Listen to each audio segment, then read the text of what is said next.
Imagine, if you will, the year is 2009 and I've just graduated college. Now every stop motion studio and their grandmothers are giving me a call. Oh, wait, that didn't happen? Oh, okay, cut.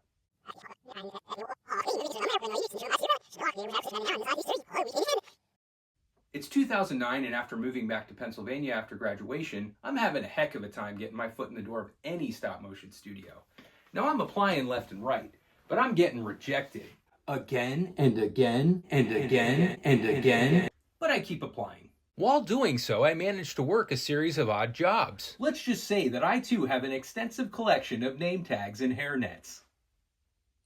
It just seems like nothing's panning out. As I go from feeling like I'm on the very top to now, until I received a unique opportunity to head back to Portland, Maine to teach an animation class through a continuing studies program for high school students. The course is offered through my college, and two of my good friends and mentors, Ian Anderson and George LaRue, helped set me up for success, even offering me room and board via a work-study program. So I'm back with my custodial friends by day and teaching by night. I co-teach the class with a good friend and fellow New Media major alum, Eric Pomorski. We have a lot of fun with the kids, and they all manage to produce some very cool projects. Although the experience is great, I find myself still yearning for more, and my unrest leads me to confiding in two of my favorite mentors, my writing teachers, Claude Caswell and Agnes Bushell. I share with them a story I've been working on and how I'd love for nothing more than to turn it into a stop-motion film. They give me some great advice, and I hold their constructive criticism to the highest degree, for they are accomplished writers themselves and just amazing people.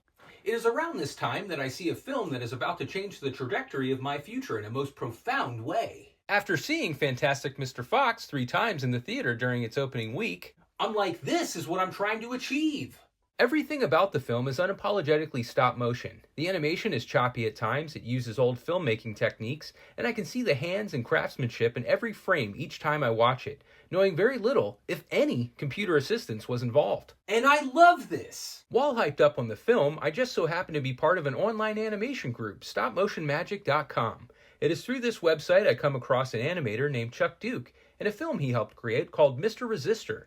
I am captivated by this short film and muster up the courage to message him to tell him how amazing it is. I then realize that the same man also just worked on, you guessed it, Fantastic Mr. Fox.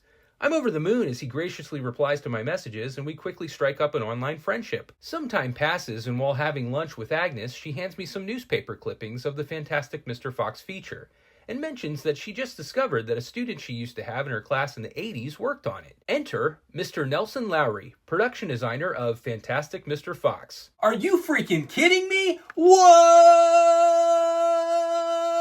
That's right. Out of all my artist teachers of my 4 years of college, it is my English writing teacher, Agnes Bushell, who gives me perhaps the greatest break I've had up to this point. And I love her for it. Agnes, if you are watching this, I just want to say that I love you, thank you, and I sincerely hope that you are doing well.